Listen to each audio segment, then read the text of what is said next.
The problem, however, is that we in this space are kind of so myopic and we literally have blinders on, so we ignore everything else. And what I mean by that is we don't look to what companies outside of the online marketing space are doing.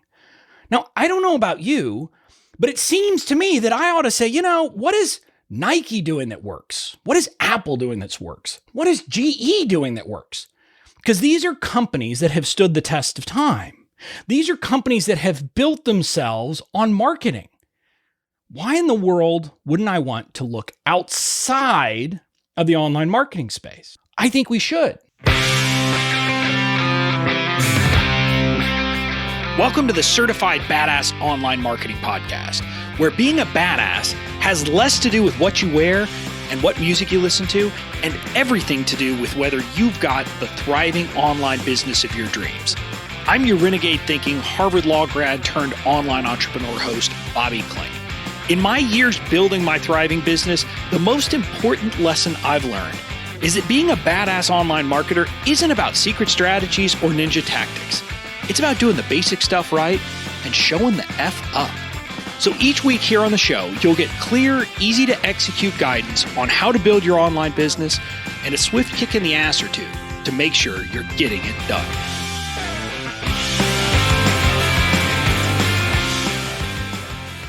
Hey there, welcome to episode 175 of the Certified Badass Online Marketing Podcast. I'm your host, Bobby Klink, and I'm excited for today's show. In today's show, I'm going to be getting myself into a little bit of trouble, I think. I'm going to be talking about something that might make me kind of unpopular. I'm going to be talking about how it's time for a change in the online marketing space and about how the online marketing space is broken and what we're being taught is not right and how we need to readjust the way we're thinking, the way we're approaching, and just about everything we're doing in the online space. Yeah. This is going to be one that might make me a bit unpopular with some of the other people in the space. But I tell it like it is. That's one of the things I've always done, and it's one of the things I always will do. And so we're going to be talking about that today. That's what we're going to be doing. Before we dive in, though, today's episode is brought to you by my long-awaited Badass Online Marketing Live. Now, I've been talking about this thing for months now. I've been talking about how we wanted to do a live event, and we couldn't because obviously stupid COVID. And so how we decided to do a virtual event instead. This is an event that it's a 3-day virtual event, the purpose of which is for me to teach you what I've done to build my business and to build my business in a way that I get sales. Sometimes it seems like by quote magic. Literally, I joke with my team. It drives them nuts because we'll have people come and buy from us and we can't track it to a funnel. We can't track it to anything we've done. And I say, it's magic. It's not really magic. It's actually all the work I've done over the past couple of years of how I've built my business, and I've built it the right way. And I've built it as a true marketing business without even knowing that's what I was doing.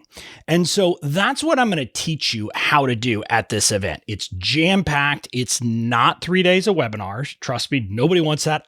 I wouldn't want to do that.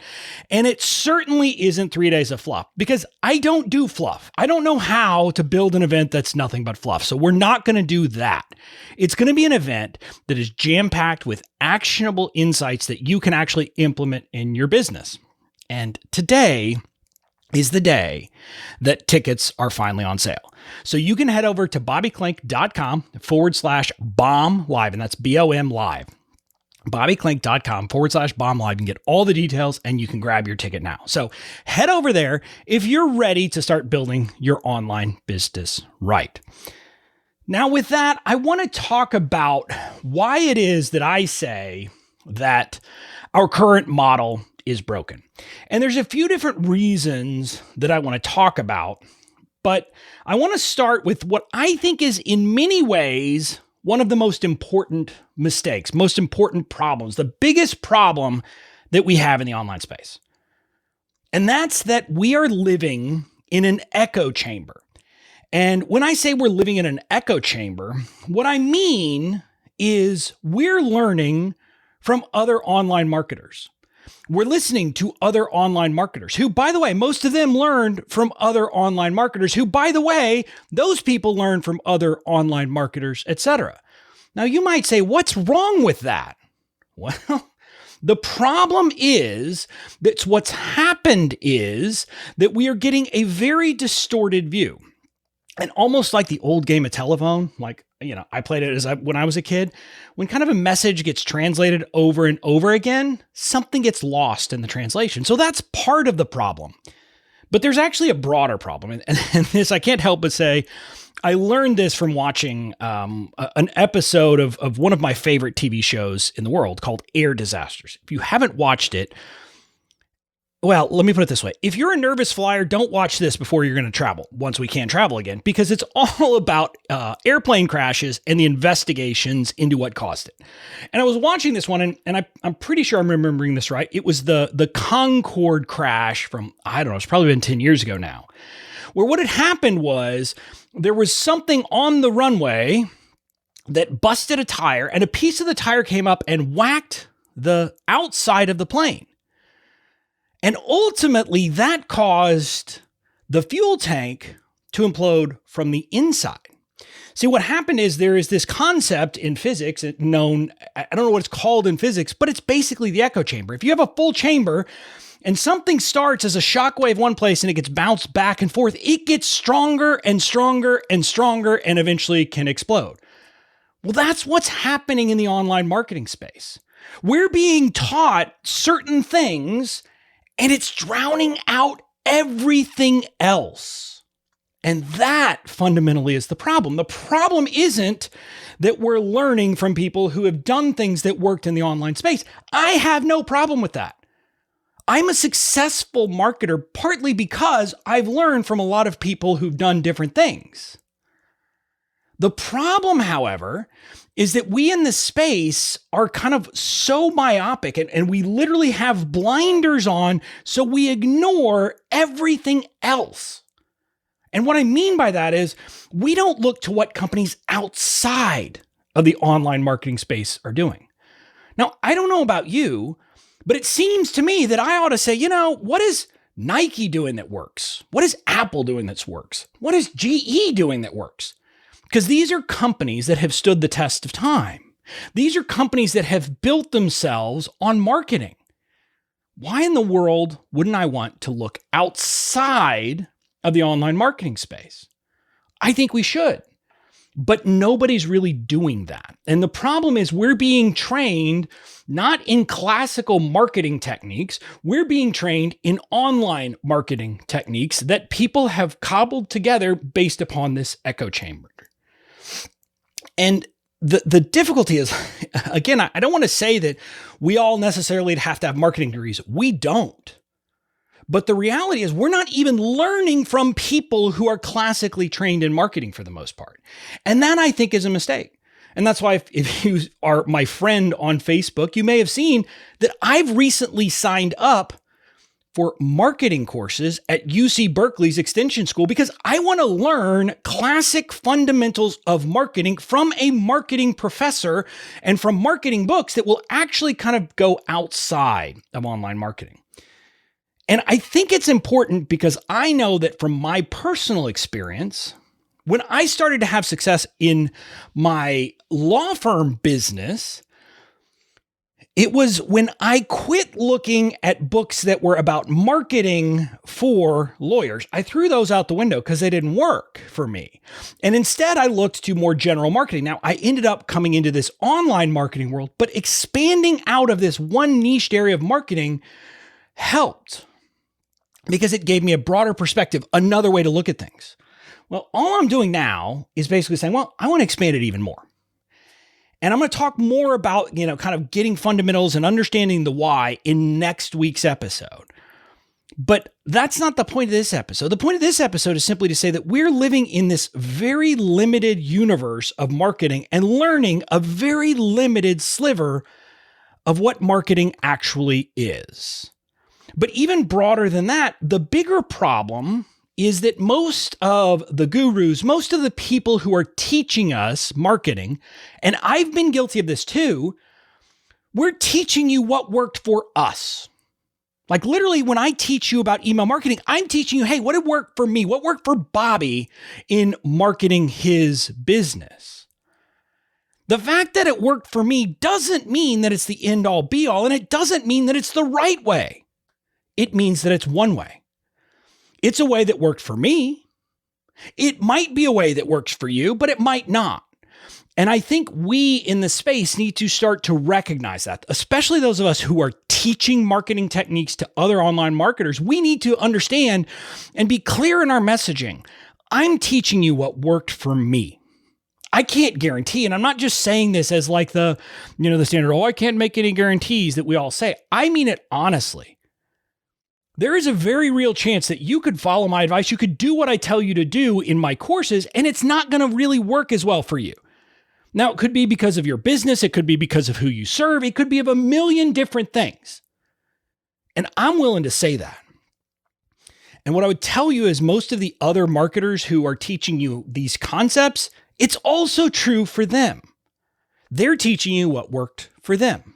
And that gets kind of, gets louder and louder and louder. And then what happens from that, part of the problem is that if people in the space try it and it doesn't work, all of a sudden they feel like it's their fault, like they did something wrong. Why isn't this working for me? And way back earlier this year, I talked about how business building and marketing is very much like poker. You can do everything right and have it not work. So I want to relieve you of that stress, but I want you to understand that the fact that it's not your fault doesn't mean that you can just throw up your hands, and it doesn't mean that you should give up. It simply means you have to accept that you may have to try different marketing techniques before you find the one that works for you. So that's kind of the first big problem is we're living in this echo chamber and we don't realize we're living in this echo chamber. So part of what I want to encourage you to do is to be willing to look outside of the online marketing space, to learn, to get ideas, to see what other companies are doing. Or at least be willing to learn from people who are doing that. Because I think that's an important concept we all need to adopt. Now, the second problem with the space, and this one is probably the one that I think is going to be the most controversial. For the most part, the people who have taught us marketing online aren't actually teaching us marketing. They're teaching us selling.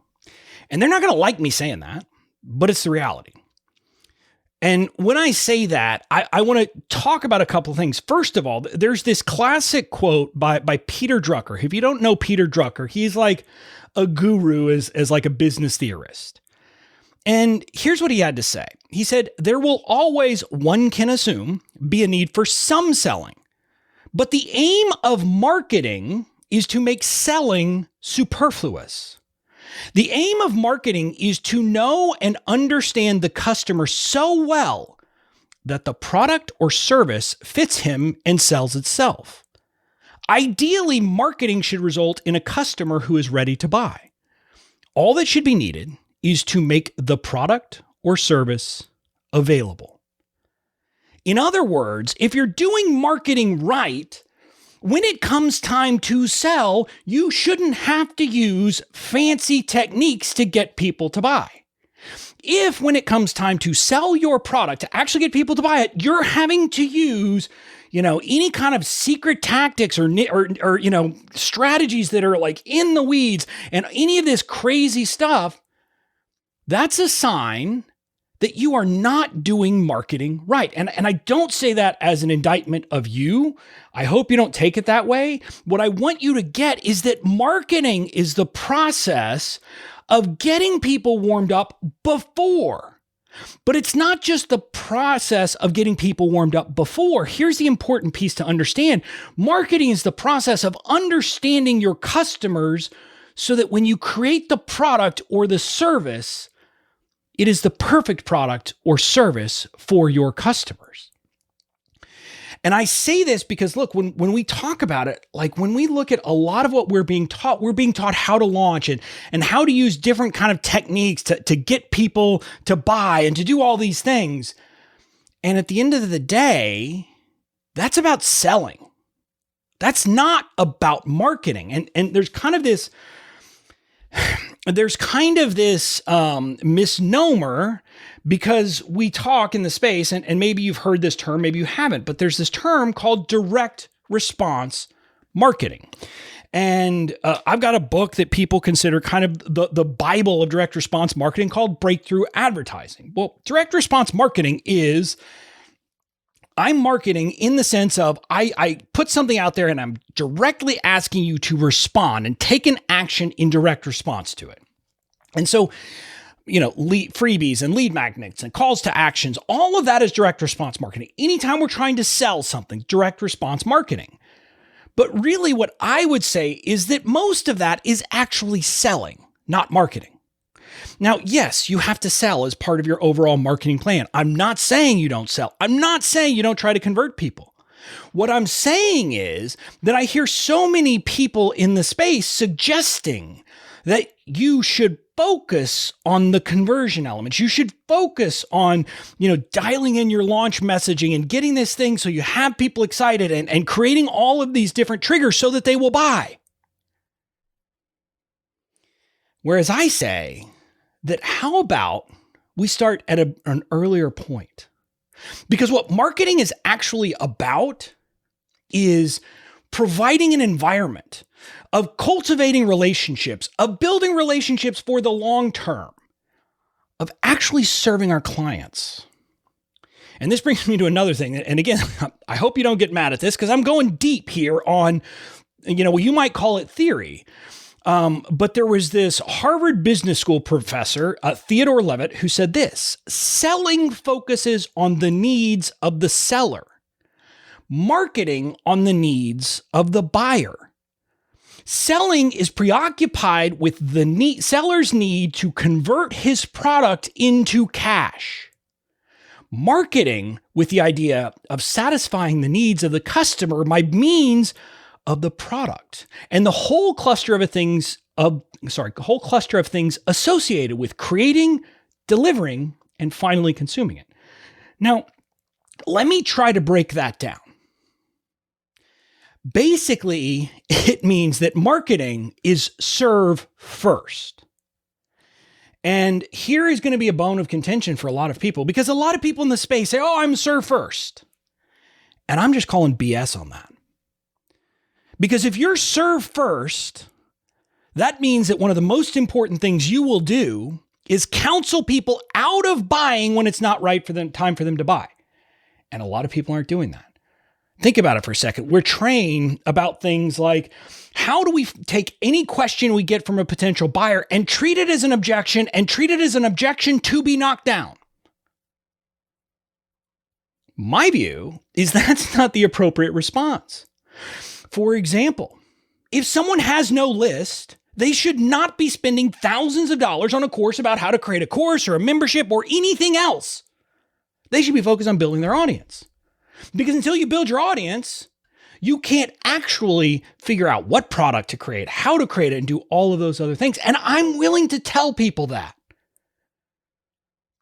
Most entrepreneurs aren't. Most entrepreneurs treat that as an objection to be overcome. Think about it. You can think about so many different courses, so many different products that say, this will work even if you have no list. And I say BS. But it's not just about that. I could give you so many examples of where this is not serve first, where people are concentrating or focused on themselves. For example, I was part of a program that was all about how to create and sell high ticket programs.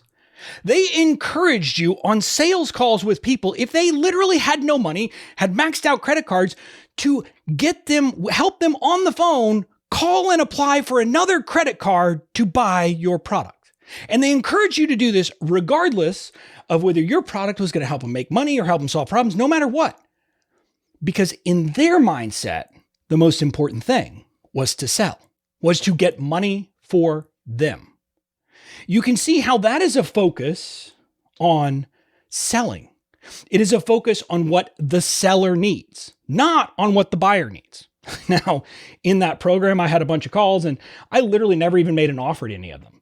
Because all the people I was talking with, they weren't at a point yet that they needed or should buy from me. And that meant that I didn't make a lot of sales, but it also meant that their way of doing it just didn't work for me. And I was like, I'm not going to do this crap. But there's another thing that we need to talk about here. And I did it if you have been paying attention to my Facebook. I've been doing Bobby Ruins marketing, and we're getting more consistent about it. But I did one where I said Bobby Ruins launches. And I took a stand in that, and I'm going to take that stand here. And my stand is this. For the most part, scarcity and urgency tactics, and by that I mean doing a limited open cart period for your product, has nothing to do with serving your audience. It's about that being, and people will say it, the way that you'll make the most money. Again, when you get into programs where they talk about whether you should have an open membership or a closed membership or an open, an open course or a closed course, when they answer the question, for the most part, those programs are going to say that having it closed and only having it open limited periods of time will mean you'll make more money. They don't ever ask the question of saying, is that the way that you will serve your potential customers better? And now a lot of us will say things, well, but yeah, I know my product is good. And so, yes, the more people who buy, the more I'm serving. Well, if the right people are buying, that's true. But if you're using a launch and you're using urgency and you're using scarcity, and the result of it is that you have a lot of people buy it who don't need it and never will need it, you're not serving. And so let's just take that out of our mind. And again, I hope you don't take this as, an indictment of you, because we've all been taught these things. But when I started thinking about it, I said, wait a minute, that doesn't make sense. I've got to ask the question, what is the best way for me to serve my audience, not the way that I make the most money? Now, what I will tell you is, over the long term, asking that first question, what's the best way to serve my audience, will be the way that you'll make the most money. Now, I'm in a stage where I can't say and point to compare myself to other people. I wouldn't do that anyway. But I can tell you that when you look outside of the online marketing space, when you look at the companies that have been around, that have built up businesses that last, they're not people who are worried about every last dollar. And I'll never forget this thing that happened, that my dad ran a chain of drugstores when I was a kid. And it was basically, think of it as a CVS, but nicer. And it was a chain throughout South Texas. It was kind of the name chain, the nicest one in the area. I don't even remember how many stores he had, but there was this case. My dad had his office kind of upstairs from the flagship store in downtown McAllen, where I grew up. And he got a call. And I don't remember if it was from the manager or the electronics manager, but it was basically a leader on his team at that store who said that there was a customer down there who was demanding to see him. And so my dad went down there. And when he went down there, what he discovered was this customer had bought an electric razor, and he had used it, and it had irritated his skin. It gave him a rash and all these things. So he wanted a refund. Well, if you can think about it, if you've used a razor, you can't get a refund on it. Any kind of refund policy in the world would say, hey, if you've used the product, you can't get a refund. And so the manager was saying, no, you can't do that. We can't give you a refund. And that's why this guy had demanded to see my dad. My dad, assessed the situation, heard it, didn't ask another question, looked over at the manager, said, give him a refund. And the customer walked out happy. And what I can tell you is that my dad has told me, had explained to that manager, because the manager was upset because he had been undermined in front of the customer. And my dad explained to him very simply, yes, it costs us $70 right now. But what do you think that guy is going to do? He's going to come back to this store over and over again, and he's going to tell all of his friends about how great his experience was at Klink's, and that's going to lead to more business. And see, my dad had that viewpoint because he had this sign on his desk under, he had an old one of those big wooden desks that you kind of imagine with a glass top on top of it. And he had this sign that was facing anyone who sat there to visit him. And it said, there are 2 rules of business. Number 1, the customer is always right. Number 2, if the customer is ever wrong, refer back to rule number 1. And that may seem like a crazy idea because you might say, well, but my customers are wrong. And I'll tell you, my customers have been wrong. But I view it as an important lesson that we need to learn, which is that the more that we view things from the perspective that our customers are always right and we should be there to serve them first, second, last, and everywhere in between, the stronger our businesses will grow. This is kind of how I built my business. I can tell you this without hesitation, without question, that this is a big part of why I am successful. And I can give you a very specific example of this. As I'm recording this, we're just wrapping up the Digital Course Academy launch. My friend Amy Porterfield is kind of, doing her course. And someone reached out to me with a question and, answered it because I'm an affiliate. And so I'm promoting it, giving bonuses, but people, I will get a part of the fee they pay as a commission. And so someone reached out with a question and I answered it. And she said, oh, by the way, you may not remember, but we got on the phone last year during the launch and you told me I wasn't ready. And I appreciate that. And so I just wanted you to know that I appreciate that you did that. And now I am ready. And so I'm going to sign up through your link. See, I'm building goodwill every single day in my business because I view that perspective. I'm looking at my customers. If they ask me a question and say, should I buy this? Chances are I might say no. When I've had one-on-one conversations with people about products, I'm almost certain, I don't have stats in front of me because I don't keep stats, but I can tell you that from my memory, I tell them not to buy more than I tell them to buy.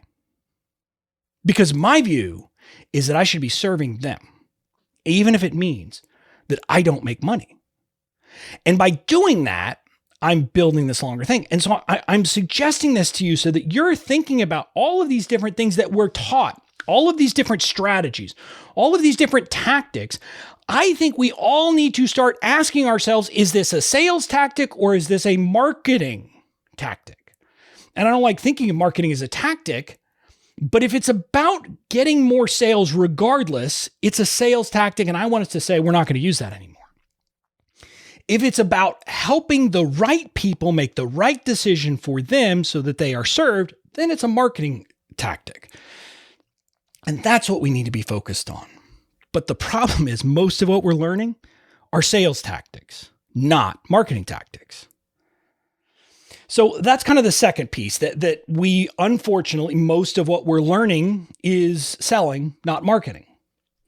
That then brings me to the third kind of big thing that I think needs to change in our space. And it's partly on the gurus, it's partly on us as the consumers, but we have become a fin market. And what I mean by that, if you don't know what fin is, it was a diet pill. It was a diet pill, I think, from the 80s or 90s. I don't remember which turns out was causing a lot of harm to people. And what I mean by that is we in the marketing space have become we want a quick magic pill fix, even if it's not what's good for us long-term. We don't want to be told, you want to lose weight?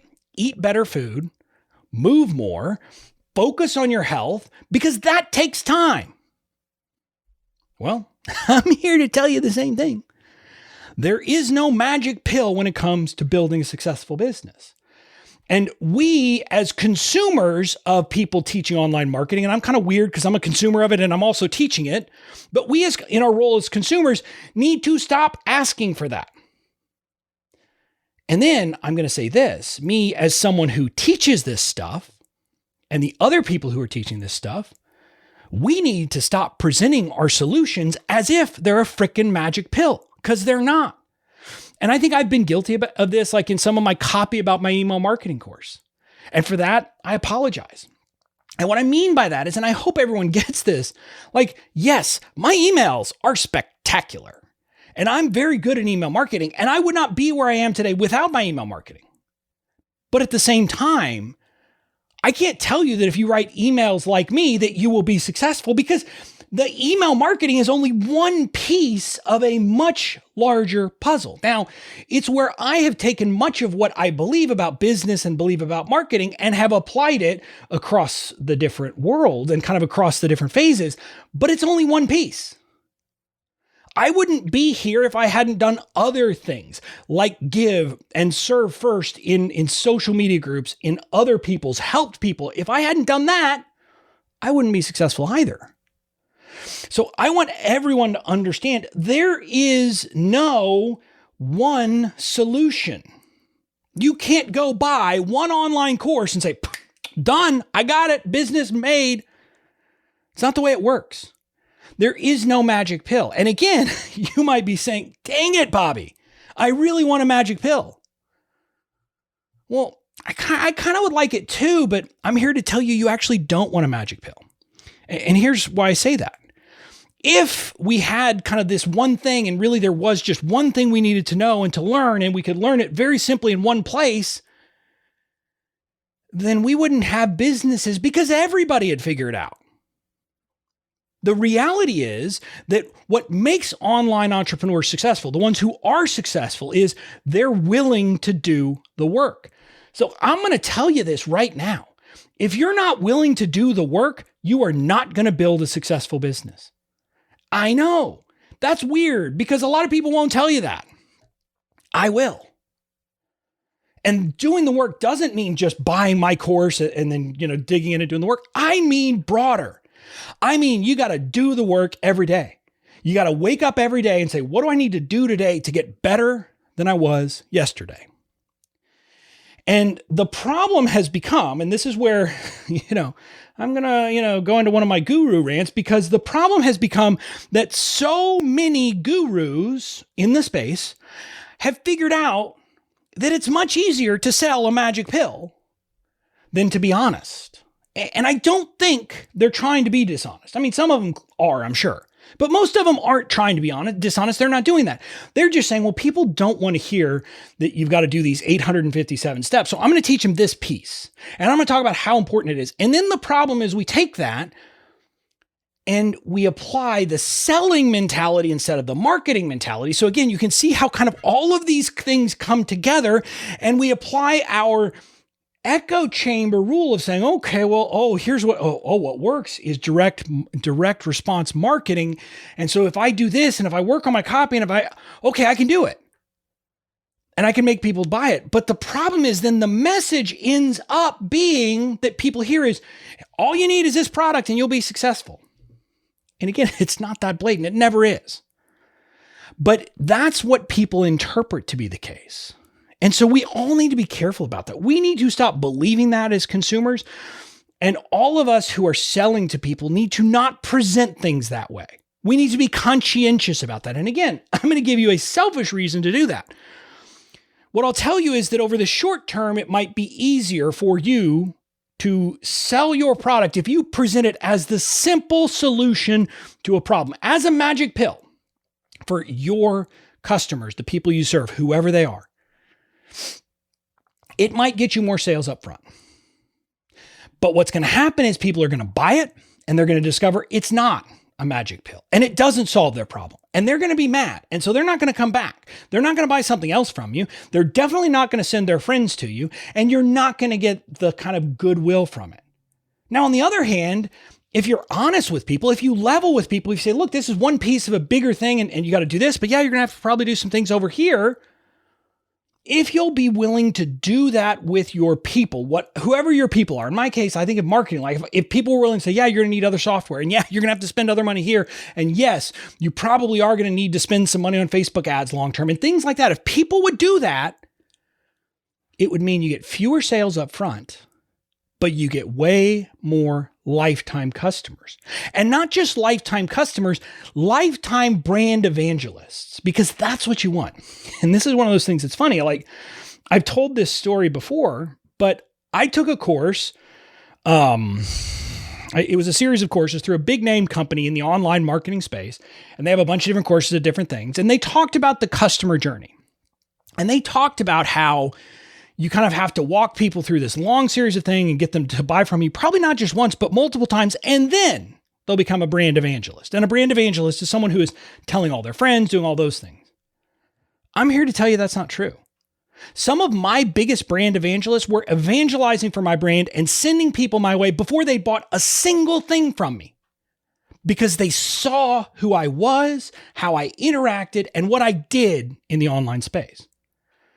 That is where the magic comes from that I was talking about at the beginning of this episode. That's where people are hearing about me now from the different people who've interacted with me and say, hey, if you need legal templates, go to Bobby. Hey, if you need to learn about email marketing, go to Bobby. It's from that built up goodwill of me doing it the right way. And me being willing to tell people, no, that's not going to solve your problem. You're going to need this, that, or the other. And me being willing to pass up the buck and not take money if that's not what's best. So that's what you need to do. And now this final thing is going to seem weird. And I'm going to caveat it. We're not to kind of the fourth thing I want to talk about. The fourth thing that needs to change. And I'm going to put it in a cheeky way to start. Stop listening to me. And I don't mean that seriously. I want you to listen to me. But what I was going to say is kind of the concept here, the fourth big problem with our space is there's become guru worship. And what I mean by that is people believe, and it kind of ties into that last one of this magic pill, I want the one thing. People follow one guru and say, this person's got everything I need. That's all I need to do. Okay, again, let me give you some bad news. That's not true. No one person can teach you everything you need, can help you with everything you're going to need to build a successful business. Now, I can give you a lot of thoughts about my things, the things I can help you with, but what I will tell you is I can't help you with Instagram because I suck at Instagram. So you might need someone who's good at Instagram to give you some help there. And, some gurus will bring in other people to help in their programs, et cetera, and that's the way we can solve it. But I want you to understand that part of the reason that I'm successful, aside from all these other things about me being weird and naturally kind of, bucking conventional wisdom, which meant I'd never kind of followed all of the internet marketing rules. But part of it is that I have followed and gotten advice from and learned from and been mentored by multiple different mentors on my journey. I don't have one person that I look up to and put on a pedestal. Candidly, every one of my mentors, my coaches, everyone that I talk with, get advice from, etc. I look at them and I see the things that I really like that they're doing. And I also recognize the things that I think they're not doing as well as they could. And I don't say that to criticize them because we're all human. We're all doing the best we can in this world. I simply want you to recognize that as the consumer. And understand that the people you're learning from are human. They're going to make mistakes. But more importantly, they're going to have strengths and they're going to have weaknesses. And the best way for you to actually build the business that you really want and be crazy successful is to learn from a lot of different people. Because when you learn from a lot of different people, guess what happens? You start finding strands from different people that work and the things that don't work so well. You say, okay, well, I like this piece from this person, and I like this other piece from this other person, and I like this third thing from this third person. Maybe I put that together. Oh yeah, this is what's going to work for me. And again, I could give you all kinds of examples. Maybe it's that you want to create a course, but you decide you want to do a challenge, not a webinar. And then you decide that, you want to be, I don't even know, on Instagram. Or you could think of a million different permutations of this where you're taking pieces that you learn from different people in the space and building the business that's right for you. Because there is no cookie cutter. There is no one size fits all. You can't go to one guru and say, I'm going to copy that person's business, lock, stock, and two smoking barrels. You can't do that. You've got to create your own business. And the way you're going to do that is to learn from different people.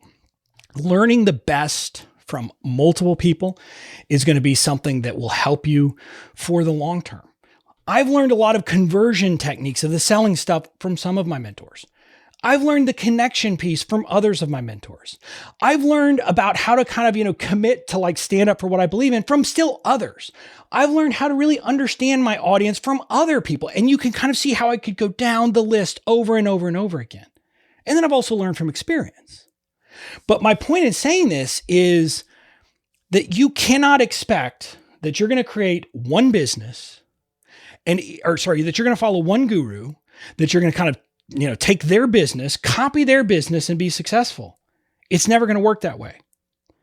You've got to commit to learn from multiple people. And we in the space who teach online entrepreneurs and teach the other people need to be candid about that. We need to tell you, follow other people. Don't expect me and my one product and my one thing to solve all your problems, because it's not gonna. So I tell you all this. Hopefully you're not at this. Bobby just said, I can't build an online business, because that's not what I said. What I've said is that we need to actually kind of expand what we're doing. And if you kind of look at all of the different things I talked about, that's kind of everything was about expansion. The echo chamber is about us getting out of the echo chamber to expand what we're hearing and what we're looking at and where we're learning our lessons from. So we're not just in the internet marketing space. The selling versus marketing, I'm saying, look, selling is a very narrow piece. We need to expand the marketing to all the stuff that happens before we ask for the sale. Again, expansion. Look at those things. Don't just focus on conversion copy. And then I talked about the magic pill. And again, this is about me saying that we need to recognize that there isn't one thing, that we have to expand what we're looking for, how we're looking for it, etc. And then the final point is that we need to cut out the guru worship. And again, I'm not saying you don't listen to thought leaders. You do. Thought leaders have a lot to teach you. What I'm saying is that you need to listen to more than one, that you need to expand the audience that you're hearing from. Those are the things that we need to do. And again, this is my way of telling you, if you're someone looking for the magic pill and that's all you want, you shouldn't listen to me at all, because I'm never going to give you a magic pill. I'm never going to tell you this is all you got to do and you're going to have a successful business. I mean, if you want someone, to blow smoke up your ass, go find them somewhere else, because that's not what I do and that's not what I ever will do. Because my view is that my most important role is to serve you. And the best way I can serve with you is to be honest with you. And so that's what this episode has been about. That's what I want to get across to you. Now, if you like this message, if you're hearing this and saying, preach, Bobby, preach, like a lot of people do, because again, this is a very weird, long Tuesday episode. This is the kind of thing that I would normally do on my live episodes on Friday. But if you're liking what you're hearing, if you're saying, yes, I like this approach, then you're going to love my virtual event, Badass Online Marketing Live, because this is what I'm going to be teaching. I'm going to be teaching you. We're going to go deep in how do you actually do this the right way instead of the wrong way. We're going to be going through it in depth. I'm going to be walking through the different process. And again, there's kind of three different pieces. It's committing to lead, it's connecting with your audience, and then it's coaching conversion. And we're going to talk about those things in detail. And I'm going to talk about how, the different things you need to be thinking about in all of those things and the viewpoints you need to take and how it is that you need to be thinking about these as an integrated whole. But it's not just the what. We're going to be talking about the how. I'm going to give you a lot of insight so you can actually take action on it. That's what my event's about, because I want to serve you. If you want to get more information, if this sounds like something you might want to do, head over to bobbyklink.com/bomb live. Again, BOM live, bobbyklink.com/bomb live. There's a link in the show notes as well, but that's where you can go to hear and learn, not hear, but to learn more about my event and decide if you want to come. And if so, you can grab your ticket there. So that's it for this episode. I'll see you again next week.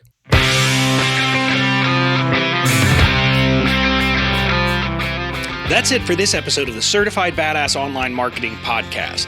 Make sure to tune in next time. And in the meantime, go out and build the badass business of your dreams.